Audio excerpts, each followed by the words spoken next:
Elden Ring, the game that everybody is playing right now. Both critics and players agree that this game is an absolute masterpiece. I mean, it is literally the perfect game. Other than the frame rate issues, I haven't heard any other complaints about Elden Ring.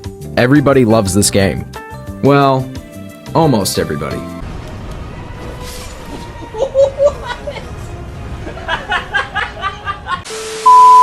This may come as a shock to many of you, but when something is very popular, there tends to be a lot of people who will hate on it or share their unique and opinionated hot takes in order to gain attention or just to feel superior to everyone else in any way, shape, or form. Which is why in today's video I'm going to be talking about the hate for Elden Ring and why it's so incredibly weird. The clip was supposed to play there. I don't know why it's not. What? Is it not working?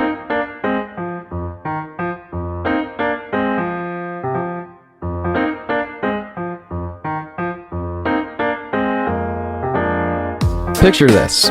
You're a game developer, and a new game has come out that is wildly popular, and it's similar to games that you have made, but it's doing better than your games. What will you do? Will you A, congratulate the game on its success and maybe take some inspiration from it? Or will you B, not say anything about it at all? Or will you C, hate on it in a Twitter thread? Which one will you choose? Well, for a few game developers on Twitter, this was an easy choice. If you haven't seen it already, there is this Twitter thread of just a bunch of game developers from different companies ranting about how bad of a game Elden Ring is. And it's pretty laughable. Very laughable, in fact. Let's take a look.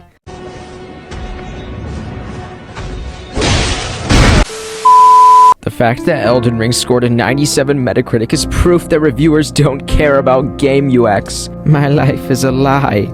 Wow, this is so sad. Make sure to smash that like button in order to make this man happy. I don't know why this guy is thinking of it this way. Because if I was him, if I was a game developer like him, I would take this as a way of saying, oh, you know what, maybe we should tone it down on Ubisoft's UX. But no.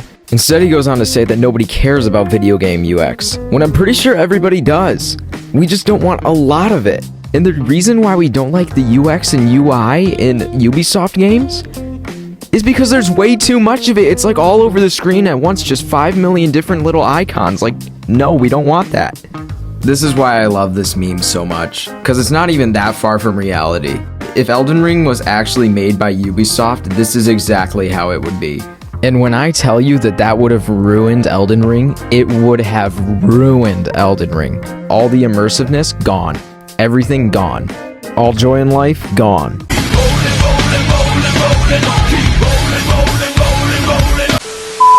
Getting back to the original Twitter thread, the other two developers are just complaining about PC performance and quest design. And to answer Rebecca's critique of the PC performance, let me tell you something. My computer runs on a 1650 6GB MSI graphics card. It is literally the definition of a low-budget computer. It is the bare minimum, and it still runs Elden Ring almost perfectly fine. And for the quest design remark, I have no words. Now that we have gotten through that transgression, I feel like it's time we move on to something that you guys have probably all already seen. Basically, PETA decided to upload a video called Top 5 Things to Do in Elden Ring, and it's obviously very satire, but also it's PETA, so I'm going to proceed to make fun of them. So in case you haven't seen the clip already, or you just need a reminder, I'm going to play it right now, and then I'll dive into my sought-out thoughts.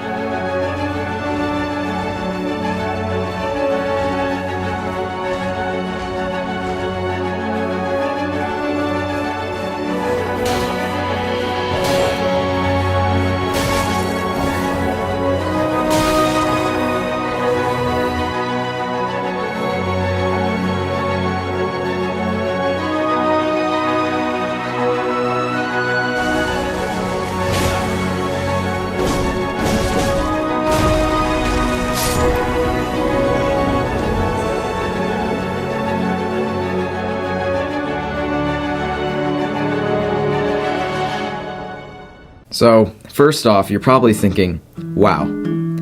Just wow. I mean, I'm not even gonna lie, this isn't me being sarcastic at all. This is legitimately a great piece of satire that is completely ruined by the end clip when they tell everyone to go vegan. Like, it was funny, but then they had to ruin it. And, I won't stand for it. And don't get me wrong, the part at the end where it says go vegan after he dies is pretty funny.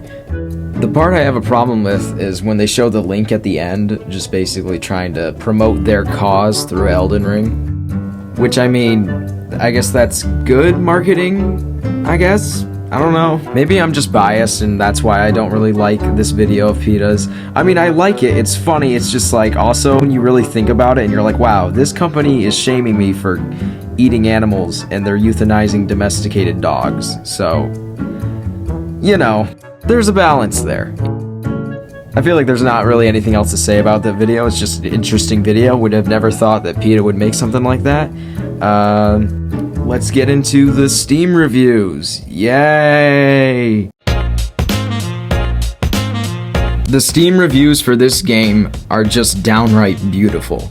And I feel like there's no real way for you to be able to tell how amazing these reviews are other than to just show them to you. So that's what we're gonna do. I'm gonna be honest with you guys, most of these negative reviews are just people complaining about the PC performance, which, I mean, is understandable, I guess. I've just never had any issues with it. So that's why I won't be reading most of these negative reviews, because honestly, most of them are just like really long paragraphs about how trash the PC performance is. And I feel like that wouldn't be very entertaining to listen to. So that's why we won't be reading them.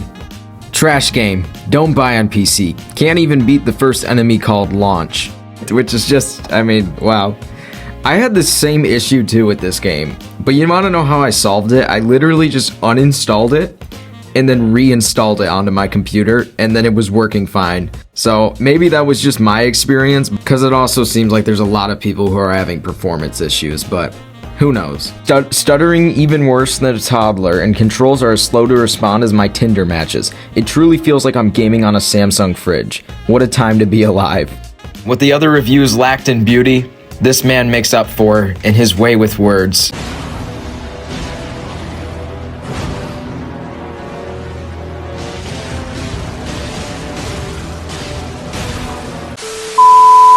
The game called me maidenless. 0 out of 10. Honestly, this is understandable. If you love picking up flowers, you'll love this game. This game did not have to be open world. I don't think this guy understands that the whole reason why Elden Ring is so good is because it has the difficulty of Dark Souls with the discoverability of Skyrim. And it wouldn't be able to achieve this aspect of the game if it wasn't for the open world. I also don't understand why this guy would have bought this game in the first place, because they literally said that Elden Ring was going to be an open world game.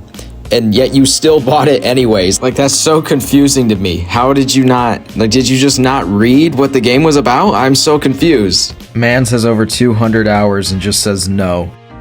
The simplicity of this review is just amazing. People who say this game is good and willingly play it are sadists. Okay, and your point is? This is truly the main problem with Elden Ring. It's not anywhere nearly as good as the hit game, Garfield Kart. Deja vu, I just been in this place before. Higher on the street and I know it's my time to go. Too easy. And you had to play 149 hours just to figure out that it was too easy. Okay. Yeah.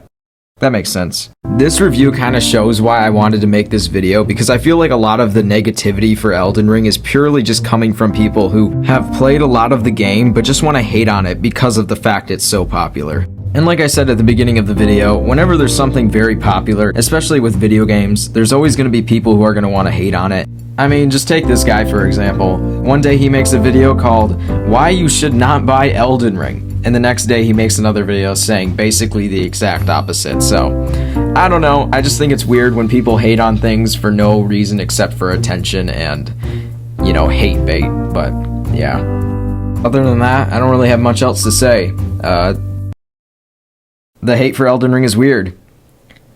Bye.